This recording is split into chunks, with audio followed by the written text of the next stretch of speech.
नमस्कार दोस्तों, आप देख रहे हैं लाइव न्यूज हिंदी। तो चलिए जानते हैं देश प्रदेश की 20 बड़ी खबरें। आरएसएस प्रमुख मोहन भागवत ने कहा, धर्म को समझना बहुत कठिन, धर्म का अनुचित और अधूरा ज्ञान अधर्म करवाता है। आरएसएस प्रमुख मोहन भागवत ने कहा, धर्म को समझना बहुत कठिन है। धर्म के नाम पर होने वाले सभी उत्पीड़न और अत्याचार गलतफहमी और धर्म की समझ की कमी के कारण हुए। महाराष्ट्र के अमरावती में महानुभाव आश्रम के शताब्दी समारोह में भागवत ने कहा, धर्म महत्वपूर्ण है और इसकी सही शिक्षा दी जानी चाहिए। धर्म का अनुचित और अधूरा ज्ञान अधर्म की ओर ले जाता है। मोहन भागवत ने 19 दिसंबर को भी पुणे में एक बयान में कहा था कि हर दिन मंदिर मस्जिद विवाद उठाया जाना सही नहीं है। कुछ लोग सोचते हैं ऐसा करके हिंदुओं के नेता बन जाएंगे। श्रीनगर में डल झील पर आधा इंच बर्फ की परत, बद्रीनाथ में झरना जमा, राजस्थान और उत्तर प्रदेश में बारिश के आसार, एमपी में ओले गिरने का अलर्ट। उत्तराखंड के ऊंचे हिमालयी इलाकों में बर्फबारी और बारिश के चलते कड़ाके की ठंड पड़ रही है। कई जगहों पर तापमान माइनस से 10 डिग्री नीचे तक पहुंच गया है। श्रीनगर में 21 दिसंबर की रात 50 साल में सबसे ठंडी रात रही। यहाँ पारा -8 डिग्री था। 23 दिसंबर को तापमान 4 डिग्री के करीब रिकॉर्ड किया गया। चिल्लई कला के तीसरे दिन डल झील भी जम गई। यहाँ झील की सतह पर आधा इंच मोटी बर्फ की परत दिखाई दे रही है। बद्रीनाथ धाम के पास उर्वशी धारा का झरना लगातार हो रही बर्फबारी के कारण बहते बहते ही पूरी तरह जम गया है। राजस्थान में आज पश्चिमी विक्षोभ का असर देखने को मिलेगा। जयपुर, बीकानेर और भरतपुर संभाग के 10 जिलों में आज बादल छाए रह सकते हैं। दिन में कहीं कहीं हल्की बारिश हो सकती है। इस सिस्टम का असर आज ही रहेगा। कल से आसमान साफ हो जाएगा।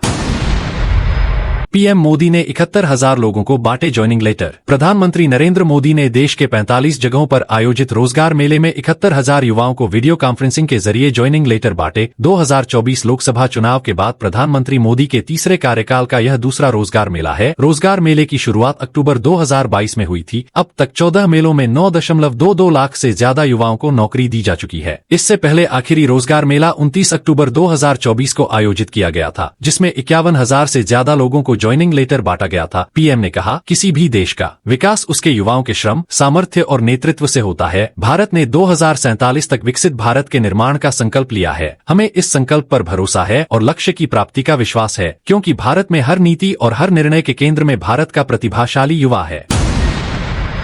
पीएम मोदी के लोकतंत्र का गला घोंटने वाले बयान पर कांग्रेस नेता जयराम रमेश ने किया पलटवार। कांग्रेस सांसद जयराम रमेश ने प्रधानमंत्री मोदी के भाषण का पलटवार किया है। उन्होंने कहा कि संविधान के प्रस्तावना में समाजवादी और धर्मनिरपेक्ष जैसे शब्द इंदिरा गांधी की वजह से जुड़े थे। पीएम मोदी ने संसद के शीतकालीन सत्र में ये भाषण दिया था कि पूर्व प्रधानमंत्री इंदिरा गांधी ने लोकतंत्र का गला घोंटने का काम किया है। रमेश ने ट्वीट करते हुए लिखा, प्रधानमंत्री नरेंद्र मोदी और उनके सहयोगियों ने 42वें संशोधन के लिए पूर्व पीएम इंदिरा गांधी पर तीखा हमला किया था, लेकिन उन्होंने इसका जिक्र नहीं किया कि पूर्व पीएम ने अन्य कांग्रेस सांसदों के साथ मिलकर 44वें संशोधन के पक्ष में मतदान किया था, जिसके तहत 42वें संशोधन के माध्यम से लाए गए कई प्रावधानों को हटा दिया गया था। रमेश ने कहा, प्रधानमंत्री और उनके सहयोगियों ने इस तथ्य का भी उल्लेख नहीं किया कि 42वें संशोधन के कई प्रावधानों के लागू होने के करीब आधी सदी बाद भी उन्हें बरकरार रखा गया था।